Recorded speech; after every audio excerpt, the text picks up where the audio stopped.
ಅರವಿಂದ್ ಅವರು ನನ್ನ ವಕೀಲರು ಅಂತ ಕರೀತಾರೆ. ನನ್ನ ವಕೀಲರಲ್ಲ, I am not advocate by profession. ತುಂಬ ಕೇಸ್ ಹಾಕ್ಸ್ಕೊಂಡಿರೋದಕ್ಕೆ ನನ್ನನ್ನು ವಕೀಲರು ಅಂತಾರೆ.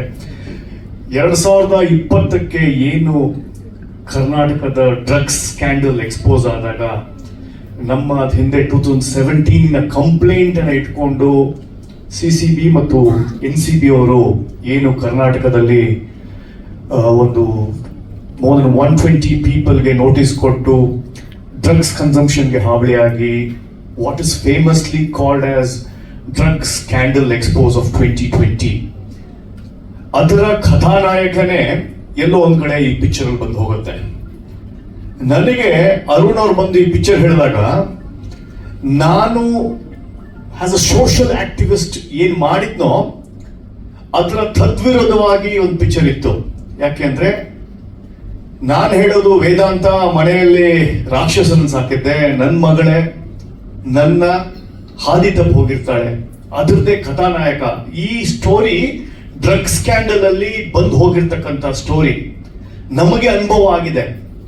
ಅನೇಕ ನಟರು ನಟಿಯರು ಹೇಗೆ ಒಂದು ಡ್ರಗ್ ಸ್ಕ್ಯಾಂಡಲ್ಗೆ ಸಿಗಾಕೊಂಡು ಡ್ರಗ್ಗಿನ ಮೋಜಿನ ಬಲೆಗೆ ಸಿಗಾಕೊಂಡು ಕೊನೆಗೆ ನೇರಿಗೂ ಶರಣಾಗಿದ್ದಾರೆ. ಅದರ ಒಂದು ಕಥಾನಾಯಕ, ಅದರ ಒಂದು ಎಲೆಯನ್ನ ನನಗೆ ಅರುಣ್ ಎಕ್ಸ್ಪ್ಲೈನ್ ಮಾಡಿದಾಗ, will it not damage my image ಅಂತ ಹೇಳಿದಾಗ ಅವರ ಕೊಟ್ಟ ಎಕ್ಸ್ಪ್ಲನೇಷನ್ ಅವರು ನನಗೆ ಸಮಜಾಯಿಸಿ ಕೊಟ್ಟಿದ್ದೆ. ಇವತ್ತು ನಾನು ಈ ಚಿತ್ರದಲ್ಲಿ ಒಬ್ಬ ಪೋಷಕ ನಟನಾಗಿ ಕಾಣಿಸ್ಕೊಂಡಿದ್ದೇನೆ.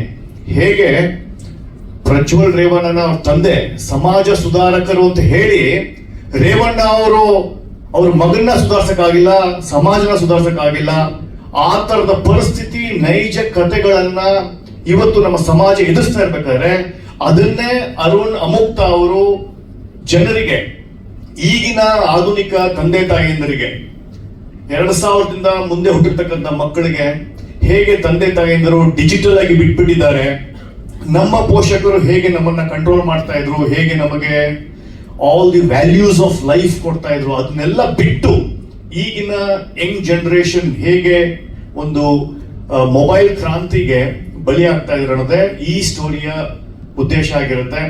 Extremely good. It is actually 5 years advance. ಈ ತರದ ಒಂದು ಥಾಟ್ ಪ್ರಾಸೆಸ್ ಅನ್ನ ಅರುಣ್ ಯೋಚನೆ ಮಾಡಿದಾಗ ನಾವು ಅವ್ರಿಗೆ ಕೈ ಜೋಡಿಸ್ಬೇಕಾಯ್ತು. ನಮ್ ಇಮೇಜ್ ಇಂಪಾರ್ಟೆಂಟ್ ಇರಲಿಲ್ಲ, ಹೇಳುವ ಸಂದೇಶ, ಸಾಮಾಜಿಕ ಸಂದೇಶ ಕೊಡೋದು ಇಂಪಾರ್ಟೆಂಟ್ ಆಗಿತ್ತು.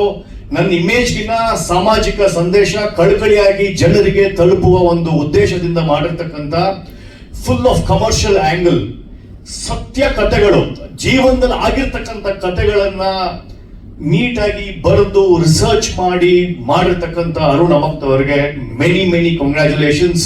ಅದರ ಫ್ರೂಟ್ ಅನ್ನ ನೀವಿಲ್ಲಿ ನೋಡ್ಬೋದು ಟ್ರೇಲರ್ ಅಲ್ಲಿ. ಬರೀ ಕೇವಲ ಬೋಧನೆ ಮಾಡಿದ್ರೆ ಆಗೋದಿಲ್ಲ, ಅದರಲ್ಲಿ commercial element both from the youngster side and from the parent side ಆ ಶ್ರಮ ಇದೆಯಲ್ಲ, that fine balance Arun has done extremely good. ಅದಕ್ಕೋಸ್ಕರ ನನ್ನ ಅವರ ಅಭಿನಂದನೆಗಳು. ಈ ಪಿಕ್ಚರ್ ಅನ್ನ ಒಪ್ಪಿ ಕೇಳಿದಷ್ಟು ದುಡ್ಡನ್ನ ಕೊಟ್ಟಿರ್ತಕ್ಕಂಥ ನಮ್ಮ ಕುಕ್ಕೆ ಸುಬ್ರಹ್ಮಣ್ಯ ಆಗಿರ್ಬೋದು, ಗೌಡ್ರ ಆಗಿರ್ಬೋದು, ಹೀಗೆ ಶಿವಲಿಂಗೇ ಗೌಡ್ರ ಆಗಿರ್ಬೋದು, ಅದಕ್ಕೆ ಒಂದು ಫ್ರೀ ಫ್ಲೋ ಕೊಟ್ಟು ಒಂದು ಸೂಪರ್ ಮೂವಿ ಮಾಡಿ, ಅಲ್ಲದೆ ಅರುಣ್ ಇರ್ತಕ್ಕಂಥದ್ದು ಇಟ್ಸ್ ಜಸ್ಟ್ ಪ್ರೊಡ್ಯೂಸರ್ ದುಡ್ಡು ಒಂದೇ ಅಲ್ಲ, ಅವ್ರಿಗೆ ಬಿಸ್ನೆಸ್ ತಂದು ಕೊಡುವ ಒಂದು ಏನು ಉದ್ದೇಶ ಮಾಡಿದಾರಲ್ಲ, he might have taken support from me for something else, ಅದು ಡಿಸ್ಟ್ರಿಬ್ಯೂಷನ್ ಹೇಗಿರ್ಬೋದು, ಸ್ಯಾಟಲೈಟ್ ಅಲ್ಲ, ಬಟ್ ಅವರೇ ಸಿಂಗಲ್ ಹ್ಯಾಂಡೆಡ್ ಆಗಿ ಈ ಬಿಸ್ನೆಸ್ ಮಾಡಿ ಅವರ ಇನ್ವೆಸ್ಟ್ಮೆಂಟ್ಗೆ. ಯಾಕಂದ್ರೆ ನಾವೆಲ್ಲರೂ ಇರೋದು profitization. Entertainment is all about profit. ಇದು ಯಾವುದು ಕೇವಲ ಧರ್ಮಛತ್ರಕ್ಕೋ ಅಥವಾ ಚಾರಿಟಿಗಲ್ಲ, ಅಥವಾ ಯಾರನ್ನ ಲಾಂಚ್ ಮಾಡಬೇಕು ಅನ್ನೋದಲ್ಲ. It's all about profit. Entertainment is all about profit. YouTube is all about profit. Digital is profit. Everybody works for profit. So ಅದರಲ್ಲಿ ಆ ಬಿಸ್ನೆಸ್ ಮಾಡ್ಕೊಟ್ಟಿರ್ತಕ್ಕಂಥ ಅರುಣ್ಗೆ, he has got business sense, he knows how to sell is movie. ತುಂಬಾ ಚೆನ್ನಾಗಿ ಮಾಡಿದ್ದಾರೆ. ಇದು ನನ್ನ ಒಂದು ಲೈಫ್ ಟೈಮ್ ಅಲ್ಲಿ ನನಗೆ ಒಂದು ಪಿಕ್ಚರ್ ಅನ್ನ ಕೊಟ್ಟು, ಅನೇಕ ಪಿಕ್ಚರ್ಗಳಿಗೆ ನನ್ನನ್ನು ಕರ್ಕೊಂತಾ ಇದ್ರು, ಬಟ್ ನಮ್ಮ ಅನೇಕ ವ್ಯವಹಾರಗಳು, CC ಆಗಿರ್ಬೋದು, ಡಬ್ಬಿಂಗ್ ಆಗಿರ್ಬೋದು, ಚೇಂಬರ್ ನಮ್ಮನ್ನು ದೂರ ಮಾಡಿತ್ತು. ಬಟ್ ಅದನ್ನ ಮೀರಿ ಎಲ್ಲವನ್ನೂ ತಳ್ಳಿ ಹಾಕಿ ನಮ್ಗೆ ಅವಕಾಶ ಮಾಡಿಕೊಟ್ಟಂತ ಅರುಣ್ ಅವ್ರಿಗೆ many congratulations and you've done a wonderful job. Thank you very much. Thank you, Prashant.